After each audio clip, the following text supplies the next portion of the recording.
그들의 아내 일부. 거리에 벚꽃이 활짝 핀 4월의 어느 날. 난 이사를 했다.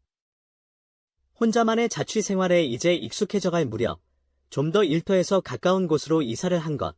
아무래도 아침 출근이 여전히 내겐 부담스러웠다. 밤이 길었다. 겨울엔 따뜻한 곳을 찾게 되니 그만큼 잠도 잘 왔다. 그러나 이렇게 날씨가 좋은 봄이 오니 혼자인 난 여러 가지 상념으로 쉽게 잠을 이루지 못했다. 집은 구옥이다.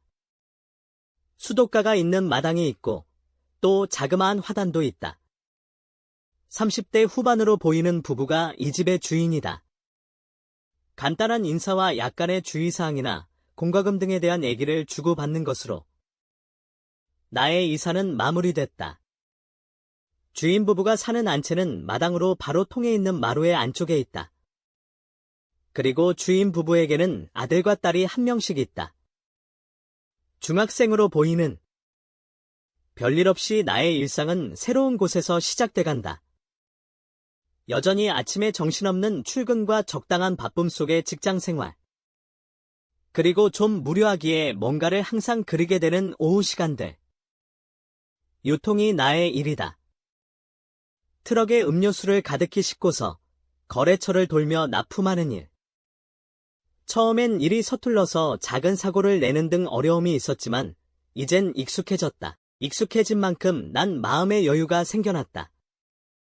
그 여유란 게 주로 내가 납품하는 슈퍼주인들과 잡담을 나눌 수 있는 마음의 그것이다.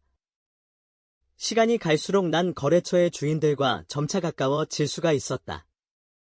이건 단지 내가 즐겁고 편하게 일할 수 있는 외에 공적으로도 중요한 것, 슈퍼에서 어떤 음료가 잘 팔리는지, 또 경쟁관계에 있는 타 업체와의 비교와 상황 파악 등등. 아무래도 실적을 최소한 줄이지 않기 위해선 이렇듯 그들과 친해져야 할 필요가 있다. 그 중에 한 슈퍼의 주인과는 꽤 친하게 됐다. 거의 아줌마 혼자서 슈퍼를 운영한다. 40이 가까워 보이는 이 아줌마의 남편은 어쩌다 볼 수 있게 된다. 가게는 거의 아내에게 맡긴 채로 자신의 취미에 푹 빠져 산다. 기원에 들락거리며 내기 바둑을 두거나 날씨 좋으면 인근의 낚시터로 가거나. 처음엔 그런 남편에 대해서 이 아줌마가 불평과 불만을 가지고 있을 거라 여겼다. 그러나 얘기를 나누다 보니 그게 아니었다. 남편이 전에는 공무원이었다. 헌데 비리에 연루돼 옷을 벗게 된 것, 사실 우리나라 공무원이란 직업을 가진 사람 중에 정말 청렴한 사람이 몇이나 되겠는가? 암튼 일자리를 쫄지에 쫓겨나서 방황하다가 퇴직금과 그동안 모아놓은 돈으로 이 슈퍼를 하게 됐다고 한다. 그런데 남편의 문제는 그때부터다. 공직에 있었던 사람 특유의 좀 권위적이고 딱딱하고 깐깐한 태도. 이런 스타일을 가진 채로 서비스 업종인 슈퍼를 하다 보니 자연히 말썽이 많았다. 때때로 손님들과 싸우는 일도 벌어진 것, 오랫동안 공직에만 있었던 그로선 이런 환경의 변화에 큰 스트레스를 받게 되었다. 결국 보다 못한 아줌마의 제의로 이 슈퍼는 아내가 맡기로 하게 된 것이다. 헌데 아줌마는 성격이 상냥하고 사람을 좋아하는 타입이라 적성이 맞았고 그런 탓에 장사도 잘 되어 보였다.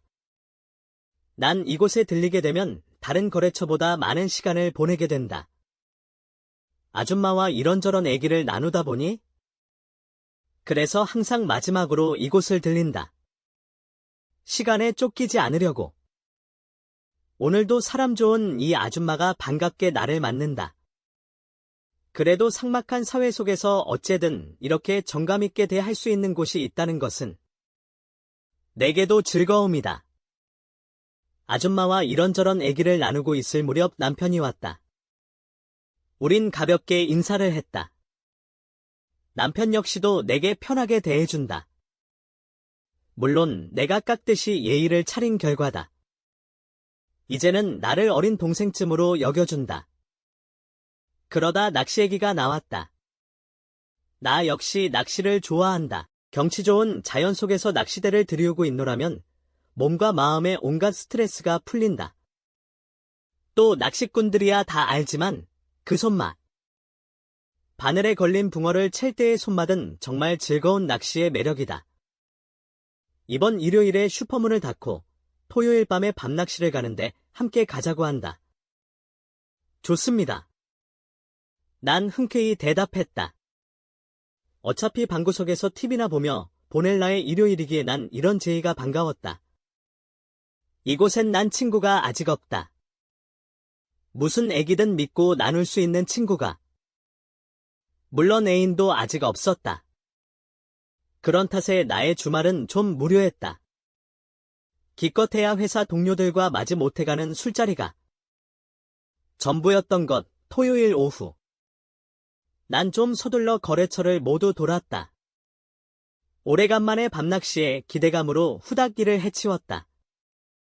그런 후에 와보니 벌써 아줌마와 남편이 준비를 마치고 날 기다리고 있다. 하하. 이런 웃음으로 우린 인사를 대신하고 함께 차에 올랐다. 남편이 모는 봉고차를 타고 우리 낚시터로 향했다. 남편은 물론 아줌마도 오랜만에 나들이가 즐거운지 연방 웃음소리를 낸다. 전망 좋은 저수지의 안쪽에 자리를 잡았다. 멀찍이 드문드문 사람들이 보일 만큼 한적하고 조용한 곳. 낚시 준비를 마치고 텐트도 쳤을 무렵 아줌마가 미리 가져온 삼겹살을 구워서 저녁 식사를 했다. 소주를 주거니 받거니 하면서 어느새 시간은 자정이 넘었다. 모두가 피곤해진 우리는 텐트 안에서 쉬면서 이야기를 나눴다. 그러다가 난 잠이 들었고 아줌마와 남편은 다시 낚시를 하러 나갔다. 꿈속에서 깨어났을 때 아줌마와 남편이 웃으며 날 쳐다보고 있었다. 난 약간 당황했지만 그들의 따뜻한 미소 덕분에 금방 편안해졌다. 그리고 우리는 모두 함께 다시 잠이 들었다.